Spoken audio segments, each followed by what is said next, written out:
चारों तरफ तालियों की गड़गड़ाहट के साथ गर्ल्स पावर के नारे लग रहे थे और निराली स्टेज पर खड़ी मुस्कुरा रही थी। ऐसा क्या कर दिया था निराली ने और किस स्टेज पर खड़ी थी वह? आज की वीडियो में एक ऐसी लड़की की कहानी है जो उन तमाम लोगों के मुंह पर तमाचा है जो कहते हैं कि भगवान ने उनको गरीब के घर में पैदा कर कर उनकी किस्मत के सारे दरवाजे बंद कर दिए। ये कहानी उन तमाम लड़कियों के लिए एक उदाहरण है और सीख है जो सोचती है कि संसाधन की कमी और गरीब घर में पैदा होना उनका गुनाह है और वो अपने सपनों को कभी पूरा नहीं कर सकेगी। जैसलमेर के रेगिस्तान के दौरों में एक छोटी सी डाणी में रहने वाली निराली जब पैदा हुई थी तो उसकी माँ ने बड़े प्यार से नाम रखा था कि मेरा नाम रोशन करेगी मेरी निराली। और बाप ने निराली की शक्ल तक न देखी थी क्योंकि उसे एक बेटे की चाहत थी। निराली का बाप रेगिस्तान के दौरों में बसी बेहद बड़ी और खूबसूरत होटल में गार्ड का काम करता था। अपनी आधी से जरा तनख्वाह दारू पीने में उड़ा देता था। जब निराली 4 साल की थी तो दारू पीकर होटल से वापस आते समय निराली के बाप की एक एक्सीडेंट में मौत हो गई थी। निराली ना समझ थी। माँ से निराली का बहुत लगाव था पर पिता की बेरुखी के कारण वो अपने पिता से जुड़ ही नहीं पाई थी। होटल मैनेजमेंट ने निराली के घर की हालत देखते हुए उसकी मां को साफ सफाई का काम दे दिया था। वैसे होटल उनसे ज्यादा दूर नहीं था, महज 2 किलोमीटर दूर था। इसी तरह निराली की जिंदगी की शुरुआत हुई।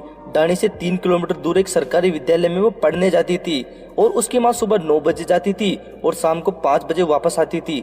निराली बहुत चंचल और खूबसूरत थी। उसकी पढ़ाई में बहुत रुचि थी पर पिछड़ा हुआ इलाका होने के कारण स्कूल के अध्यापक न ही सही समय पर आते थे और न ही अच्छे से पढ़ाते थे। बस जो टूटा फूटा निराली को मिलता उसी से निराली सीखती गई।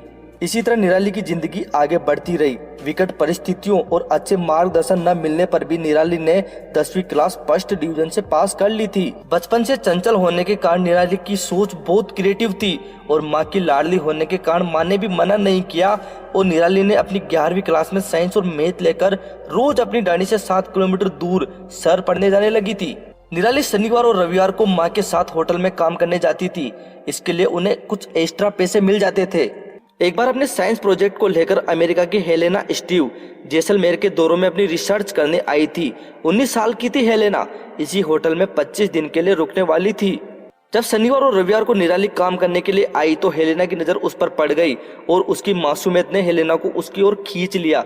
हेलेना ने उसको रूम में बुलवा लिया। बचपन से होटल में आना जाना था और पढ़ने में भी अच्छी थी तो निराली को अंग्रेजी की अच्छी समझ थी। हेलेना ने उसकी पूरी आपबीती सुनी और उसे कहा कि जब भी समय मिले वो होटल में आकर उससे जरूर मिले। उस समय निराली की दिवाली की छुट्टियां चल रही थी तो निराली रोज होटल आने लगी और हेलेना से मिलने लगी और अपनी स्टडी में भी हेलेना से मदद लेने लगी। हेलेना निराली की बहुत अच्छी हमदर्द बन गई थी। निराली दिखने में बेहद सुशील और खूबसूरत थी और उसकी मासूमियत और चंचलता इस खूबसूरती को 4 चांद लगाती थी। ऐसे एक दिन निराली होटल में काम कर रही थी तो होटल मालिक के पुत्र विवेक की नजर निराली पर पड़ी। विवेक मॉडर्न जमाने का लड़का था जो होटल मैनेजमेंट का कोर्स करके आया था। हर चीज को पैसे से तोलने वाला और पिता की राजनीतिक और बिजनेस पावर का उसे बहुत अभिमान था। निराली की मासूमियत उसके जहन में खटक गई थी। उन दिनों निराली रोजाना होटल आती थी तो विवेक भी होटल में रहने लगा। विवेक निराली को फंसाने के लिए उससे नजदीकियां बढ़ाने लगा। निराली ना समझती उसकी इन चालाकियों को समझ न सकी और इधर निराली और हेलेना की दोस्ती बहुत पक्की हो गई थी और मन ही मन हेलेना मन बना चुकी थी कि वह इस गरीब लड़की का जीवन जरूर संवारेगी क्योंकि निराली हर कॉन्सेप्ट को बहुत जल्दी समझकर हल कर देती थी। दिवाली की छुट्टियां खत्म होने में 2 दिन शेष थे तो विवेक ने होटल आकर कहा कि उसके फार्म हाउस में दिवाली के उत्सव के कारण बहुत कचरा हो गया है। उसे सफाई कर्मचारी की आवश्यकता है और उसने निराली को एक मोटी रकम का प्रलोभन दिया। यह रकम बहुत बड़ी थी और उसे पढ़ाई में बहुत मददगार भी। तो उसने फटाफट हाँ कर दी और वो विवेक के प्रलोभन के पीछे की नीयत को बिल्कुल भी न समझ पाई थी। विवेक उसे गाड़ी में बिठाकर अपने फार्म हाउस ले गया। वहाँ पर कोई नहीं था। निराली वहाँ किसी को न पाकर थोड़ा सहमी पर अपनी मजबूरी के आगे उसने अपना काम प्रारंभ कर दिया। विवेक ने थोड़ी देर उसके इर्द गिर्द ही काम करने का नाटक किया।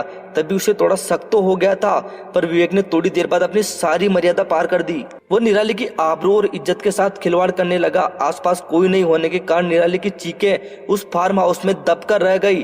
अपनी माँ की लाडली निराली जो एक बड़ा अफसर बनने का सपना देखती थी आज अपना सब कुछ खो बैठी थी। विवेक उसे फार्म हाउस से सीधा उसके घर पर पटक गया और कुछ पैसे भी दे गया उसकी माँ को। जब निराली ने अपनी माँ को सारी आप बीती सुनाई तो उसकी माँ बहुत डर गई और सदमे में बीमार हो गई। निराली घर पर ही रहने लगी और हमेशा रोती रहती। जब हेलेना का वापस जाने का समय करीब आ गया और निराली उसे 2-3 दिन से नहीं मिली थी तो उसने किसी से पूछा तो किसी ने भी संतुष्ट जवाब नहीं दिया। अब वो निराली को लेकर बहुत चिंतित हो गई थी। वो बिना किसी को बताए खुद निराली को ढूंढने निकल गई। 1-2 जगह पूछताछ करने के बाद उसे निराली की ढाणी का पता चल गया था। जब निराली के घर पर पहुंची तो निराली हेलेना को देखते ही उसे गले लगाकर जोर जोर से रोने लगी। अपनी सारी आप बीती हेलेना को सुनाई तो हेलेना की आंखों में भी आंसू आ गए। हेलेना निराली को लेकर पुलिस स्टेशन जाकर विवेक के खिलाफ कंप्लेन दर्ज करवा दी। विवेक ने अपने पिता को सारी बात बता दी और उसके पिता ने राजनीतिक पावर का फायदा उठाकर कंप्लेन रजिस्टर्ड ही नहीं होने दी और पुलिस का पावर दिखाकर निराली और उसकी मां को पुलिस थाने उठाकर ले गए। और अवसादग्रस्त उसकी मां पहले ही थी और बीमार भी, और ये सब कुछ सहन नहीं कर सकी और निराली की मां की सांसें थम गई। यह विवेक को अच्छा मौका मिल गया था। उसने निराली की मां का अंतिम संस्कार अपने कर्मचारियों द्वारा निराली के हाथों करवा दिया।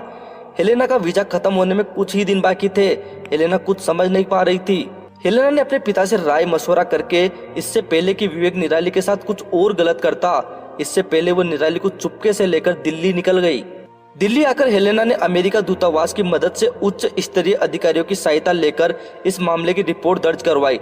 उच्च स्तरीय अधिकारियों के निर्देश पर जिस पुलिस स्टेशन के कर्मचारियों द्वारा निराली और उसकी मां के साथ दुर्व्यवहार किया गया था उन सबको सस्पेंड करवाकर एक नई उच्च स्तरीय जांच कमेटी बैठाई और विवेक को निराली की असमत लूटने के आरोप में गिरफ्तार किया गया और उसके पिता को साक्ष्य मिटाने के आरोप में। अब मामला बहुत उच्च स्तर पर पहुंच चुका था तो विवेक के पिता का राजनीतिक प्रेशर काम नहीं कर पाया।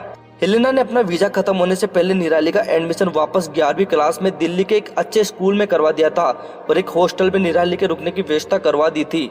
हेलेना ने निराली के लिए अपने पापा की मदद से 12वीं तक की उसकी फाइनेंशियल व्यवस्था करवा दी थी और एक वादा करके गई थी कि अगर वो अच्छे अंक लाएगी तो वापस जरूर आएगी, और हेलेना वापस अपने देश चली गई थी। मामला बहुत हाई प्रोफाइल हो जाने के कारण 3 महीने बाद ही विवेक को आजीवन कारावास और उसके पिता को 7 साल की कठोर कारावास की सजा सुना दी गई थी। अब निराली के पास एक लक्ष्य था, उसकी मां के सपनों को पूरा करने का उसके पास एक मौका था। निराली ने मन लगाकर मेहनत करके 12वीं क्लास में 90+ स्कोर किया और साइंस में 100 में से 100 अंक का स्कोर किया। उसके रिजल्ट के कुछ दिन बाद ही हेलेना वापस इंडिया आ गई थी। जैसा कि उसने पहले ही मन में सोच रखा था, वो निराली को सरप्राइज देना चाहती थी। हेलेना चाहती थी कि वो निराली को आगे की पढ़ाई करने के लिए अमेरिका ले जाए। निराली ये जानकर बहुत खुश हुई और अपनी धरती छोड़ने का उसे दुख भी था, लेकिन हेलेना उसकी वीजा की प्रोसेस डालकर वापस अमेरिका चली गई। 3 महीने के इंतजार के बाद निराली का वीजा तैयार था। उसकी सारी टिकट हेलेना ने अमेरिका में बैठकर ही कर दी थी। अब निराली अमेरिका में अपनी मां के सपनों को पंख देने के लिए निकल चुकी थी। आज निराली जिस स्टेज पर खड़ी थी उसके लिए सभी तालियां बजा रहे थे। वो अमेरिका के प्रसिद्ध कॉलेज का था और साइंटिस्ट ग्रुप ऑफ इंडिया को वो रिप्रेजेंट कर रही थी। उसकी आत्मकथा सुनकर और उसकी बहादुरी का किस्सा सुनकर पूरा सदन तालियों की गड़गड़ाहट से गूंज उठा था। ये थी निराली के जीवन की कथा। निराली ने एक ऐसा सफर तय किया जो अविश्वसनीय लगता है। कहानी अच्छी लगी हो तो इस कहानी को शेयर जरूर कीजिए